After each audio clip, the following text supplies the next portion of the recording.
लीजिए question number 7 example का। A police inspector in a jeep is chasing a pick pocket on a straight road. The jeep is going at its maximum speed we assume uniform. The pickpocket rides on the motorcycle of a waiting friend when the jeep is at a distance d away, and a motorcycle start with a constant acceleration a.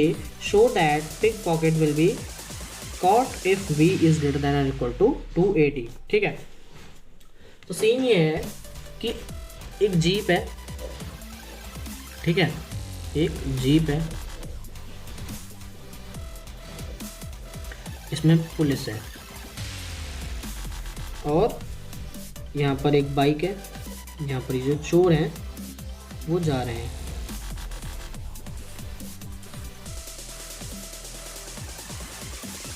और इनके बीच का distance D है, ठीक है, इनके बीच का distance D है। तो हमसे क्वेश्चन में कहा गया है कि ये पुलिस की जीप जो कि कांस्टेंट वेलोसिटी v से चल रही है, ये इसको जब भी पकड़ सकते हैं जब इस जीप की speed v is equal to √2ad है। यहाँ पर a जो है वो एक्सेलरेशन इसके पास है, ठीक है, a एक्सेलरेशन इसके पास है।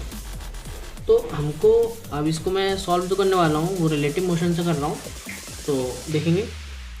तो velocity of police with respect to thief, वो क्या हो जाने वाली, velocity of police with respect to ground minus velocity of thief with respect to ground.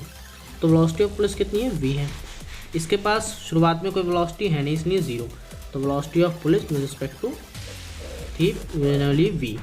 अब acceleration of police with respect to thief बराबर acceleration of police with respect to ground minus acceleration of thief with respect to ground.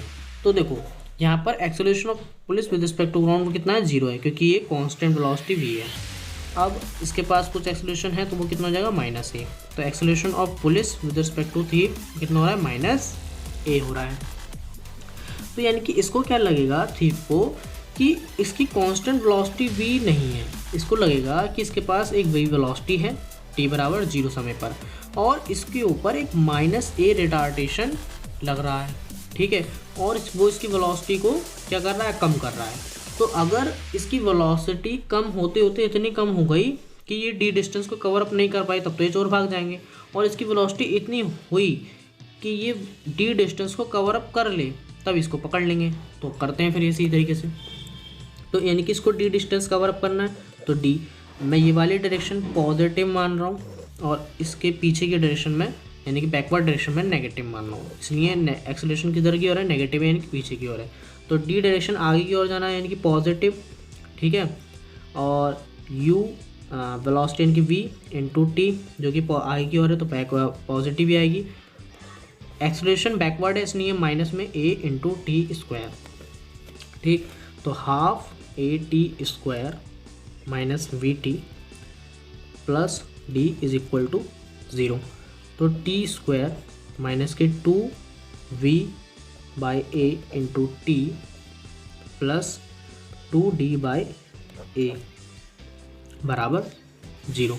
देख लेते हैं कोई गलती तो नहीं हुई है। Half a t² minus v t plus d t² 2v by a और 2d बाई a बराबर 0, ठीक है।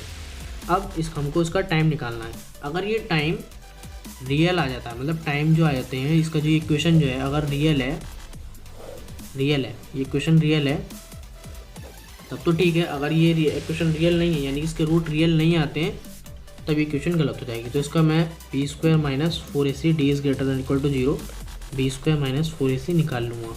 तो यह आ जाएगा 4v² by a² minus a 2 into 2d by a into 1 is greater than equal to 0।